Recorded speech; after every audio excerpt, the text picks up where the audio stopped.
Hi, I'm Scott from Winegazer. I'd like to try some of your wine.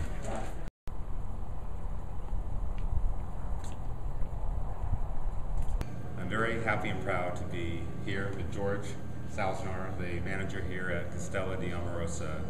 And George, maybe you could tell us a little bit about the history of the facility here. Yeah, the owner, Dario Satui, he built this castle from 1993 until 2007. Actually, it took him 14 years. But before that, he spent 15 years in Italy. He went from castle to castle to get some ideas how to build a castle. The same way like they did in the old days. You know, people walked around and checked it out, and then once you had all the information, you build your own dream. And that's exactly what he did. And so we have 121,000 square feet, 107 rooms, 8 levels, 4 levels underground and 4 levels above. And yeah, we make a total of around 20,000 cases of wine. Wow, that's great. What is your flagship wine here? Our flagship wine is Il Barone, after the Baron, which is Dario, and Castellano, the lady of the house, his wife Jana, which is a super Toscan, very Italian style, very rich Italian style. Super Toscan, yes. Wow. And Castello di Amorosa is Castle of Love, is that the correct? That's what it means, and I can tell you we have a lot of nice stories to tell about the castle. A lot of people find each other here, and even employees find each other and get married. So yeah, it is the Castle of Love. It's funny how wine brings people together. Yes, it does. It really does. Yeah. It's incredible. Yeah. So what do you have, what should we start with today?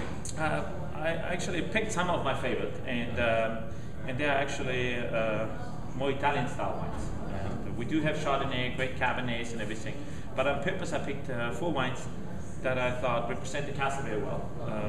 One of them is Gewürztraminer, Mendocino County. We own 18 acres of vineyards up there. We have 30 acres around the castle, and then we have 18 acres up in Napa Valley. And we plant Pinot Grigio and Gewürztraminer there. And Gewürztraminer is one of my wines that it's great food wine, you know, so yeah. I thought we'd start with that. Can I put that already? Beautiful, that'd be great. Let's start with that.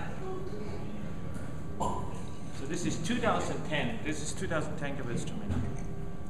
Are there a lot of other producers in Napa Valley doing Gewürztraminer? Actually, no. I haven't seen that many. There is a few up north. It would be too warm here. Gewürztraminer needs a little colder temperatures in Napa Valley, generally speaking. A little colder, a few degrees. That's why it's also good for Pinot Noir up there and Pinot Grigio. And I just think it's an incredible food wine. Yeah, I think it's very underrated, actually. Huh? Very underrated. Yeah, that's why it's also so reasonable. You can get good wines at a reasonable price. Yeah. Beautiful honey.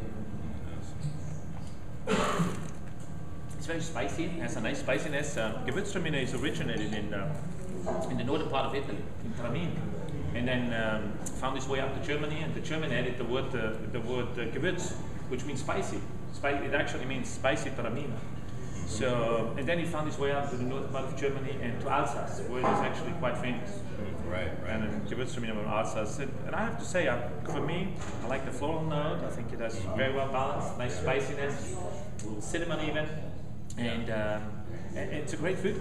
I serve it every year for Thanksgiving because I think it matches, you know, the turkey with all the stuffings and everything. I think it's a great wine for Thanksgiving. Yeah. Yeah, that's cool. Yeah. I like the spiciness and the acidity of this wine very much. Yeah, me too. I have to say, people have a hard time to relate to Gewürztraminer. I guess, you know, I think it has to do with the pronunciation of it. Yeah. And I always tell people, you know, I'm not allowed to sell you Gewürztraminer if you don't know how to pronounce it. So people at the bar really work hard to figure out how to pronounce it correctly. Yeah, I think some people are afraid to order it. Yes. In restaurants because they're afraid of, you know, embarrassing themselves in front of their date or something by mispronouncing it. I wouldn't be surprised about that. Our second wine, do you want me to go on to the second? Sure. Yeah. Okay. Our second wine that I chose is called Sangiovese. It's, I would say, a classical Chianti Classico. That is something that's doing extremely well in Napa. The region, the whole climate, the soil types for Sangiovese is really perfect here.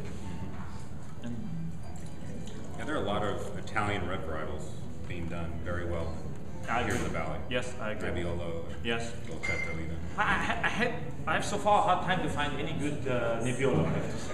But I tasted some good Barbera, I had some great Sangiovese, Dolcetto I tasted I liked, but Nebbiolo I always had a hard time. That's interesting. I think that's kind of a rusty grape that fights a lot, doesn't want to just move out of Piedmont, I guess. So this is one of the things that we actually really like about is the wines have to match the food. And I think Sangiovese is a wine that's just a great food wine. Great with pizza. Yes, my pizza wine. Yeah, me too. Yeah, I call it pasta and pizza. We eat a lot of pasta at home, and yeah, that's what I open. I open a bottle of Sangiovese. Good man. Yeah.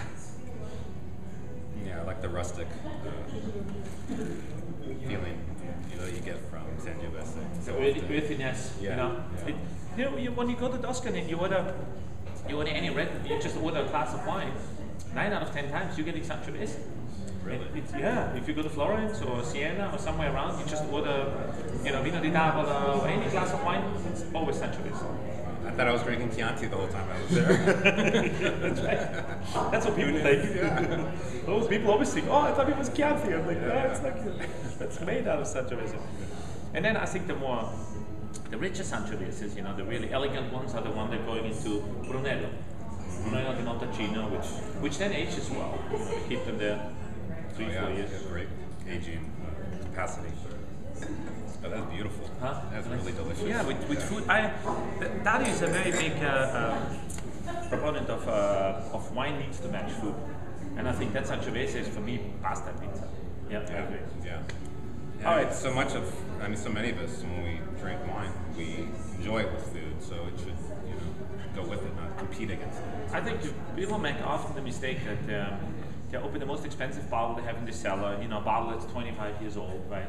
Because they're having a festive dinner, and then they have some pasta, and then they serve, I don't know, a 1986 Mouton, and realizing it's nice, but it doesn't blend in with food. Yeah. And I think it's a mistake that people make, that choosing the wrong wine for the wrong food. I think it's very crucial. And I would say the richer, the more opulent, the more sophisticated, on the quotation mark, the wine is, the more I like to drink it by itself. I call that a sipping wine. Yeah. I make a difference between a food wine and a sipping wine. Everything the next wine we're going to taste is sipping wine, I think. It goes great with food, but I wouldn't mind to have it by itself. Because food always changes the wine. For sure. It does in any direction. Yeah. And for worse. And I just, that wine, actually just a few days ago, we had a good cigar with it. That was fine too. So we're going to Castellana. Castellana is our Super Toscan. It's made out of 74% Cabernet, 14 Melon, 12 Sangiovese. Okay. It's a real classical Super Toscan blend. I think we have to empty our glass here. Let's just put this over here. I'm going to put it right in here. So.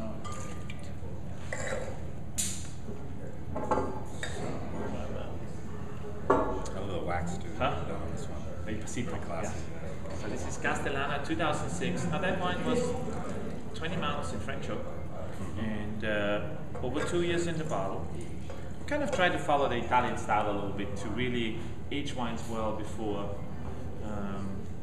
they get released.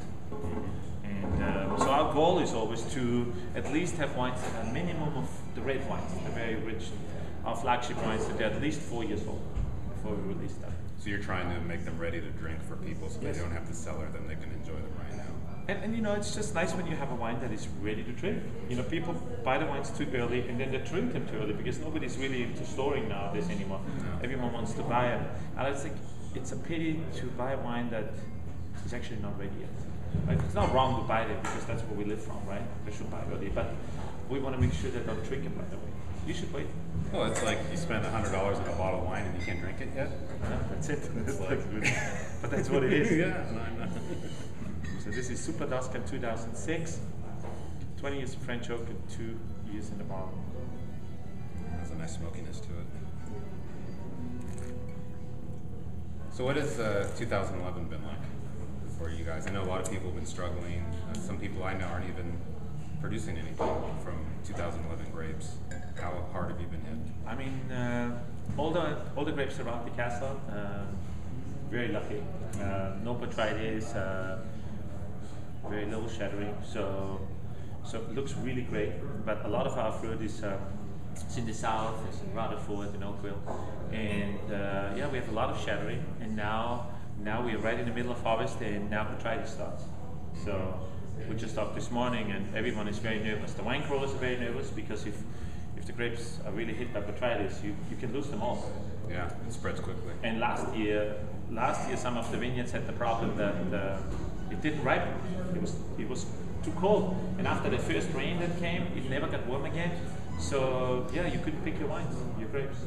And this year, I think I've talked to a lot of people, and it seems to be the most challenging year for 10, 20 years.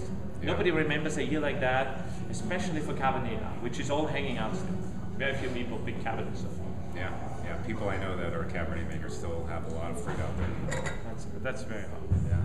So, but Pinot Noir came in and very good, I have to say, and Chardonnay too.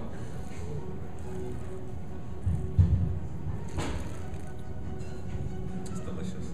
It's great. Nice sherry notes, and very well balanced. Has a little bit the earthiness of the Sangiovese. It's very round. Beautiful fruit. Yeah.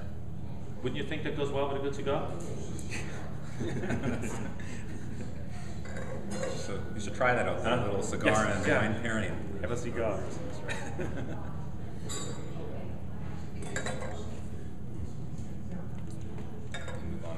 What's the next one? All right. This is, I think this is also one of our really special wines that we have. It's called Il Pasito. It's Il Pasito 2009, and it's made out of Semillon and Sauvignon Blanc. Very classic to those French Sauternes wines, you know, like Chateau Tiquet. Exactly the same way. We ferment them in French oak, and then we keep them for 18 months.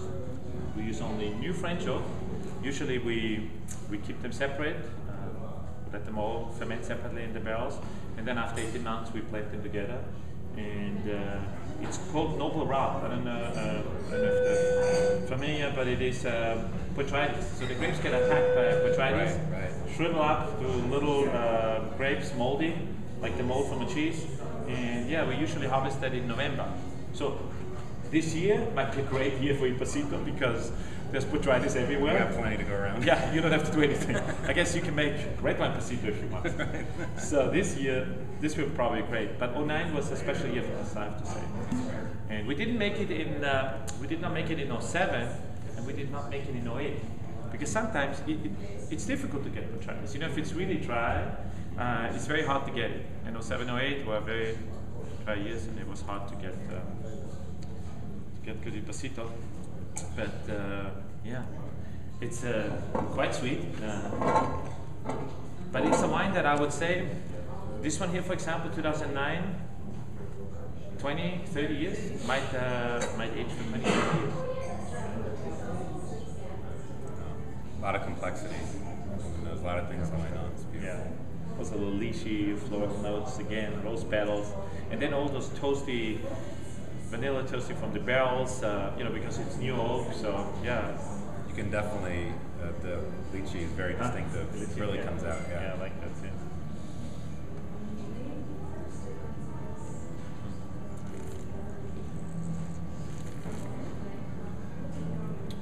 This is beautiful. And we just bottled it actually 4 weeks ago. Yeah. It's delicious. Yeah, I like it. It has a long shelf life. I would say 20, 30 years without any problems. I would say it's great. It's great.